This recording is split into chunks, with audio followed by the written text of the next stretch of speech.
সরস্বতী পূজার দিন এই কাজগুলো ভুলেও করবেন না। শিক্ষা, শিল্পকলা এবং সঙ্গীতের দেবী হলেন সরস্বতী। আমাদের মনের অন্ধকার দূর করে শিক্ষার আলো জ্বালানোর জন্য আমরা ঘরে ঘরে দেবী সরস্বতীর পূজা করে থাকি। সঠিক বিধি অনুসারে পূজা করলে দেবীর কৃপা লাভ করা যায়। তবে শাস্ত্র অনুযায়ী কিছু কাজ আছে যা সরস্বতী পূজার দিন একেবারেই করতে নেই। এর ফলে বিদ্যার দেবী আমাদের উপর রুষ্ট হন এবং জীবনে নানা সমস্যার সম্মুখীন হতে হয়। তবে সেটা জানার আগে আপনারা যদি মা সরস্বতীকে মনে প্রাণে বিশ্বাস করেন, ভিডিওটিতে একটা লাইক ও কমেন্ট বক্সে জয় মা সরস্বতী অবশ্যই লিখুন। দেখে নেওয়া যাক সরস্বতী পুজোর দিন কোন কাজগুলো করা যাবে না।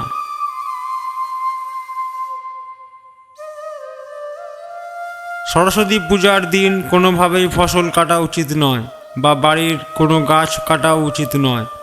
শাস্ত্রে মানা হয় যে এই সময় গাছেরাও উৎসবের আনন্দে মেতে ওঠে, তাই এদিন বাড়িতে গাছ লাগানো খুবই শুভ বলে মনে করা হয়। সরস্বতী পূজার দিন হাত বা পায়ের নখ এবং চুল ভুলেও কাটতে নেই। যদি খুব প্রয়োজন হয় তাহলে আগের বা পরের দিন কেটে নেওয়া যেতে পারে। সরস্বতী পূজার দিন সেলাইয়ের কাজ করতে নেই। পুজোর সময় যে প্রদীপ জ্বালা হয় তা যেন কোনোভাবেই পূজা চলাকালীন নিভে না যায়, সেদিকে বিশেষ নজর দিতে হবে। পুজো চলাকালীন প্রদীপ নিভে যাওয়া অমঙ্গলের সূচনা করে।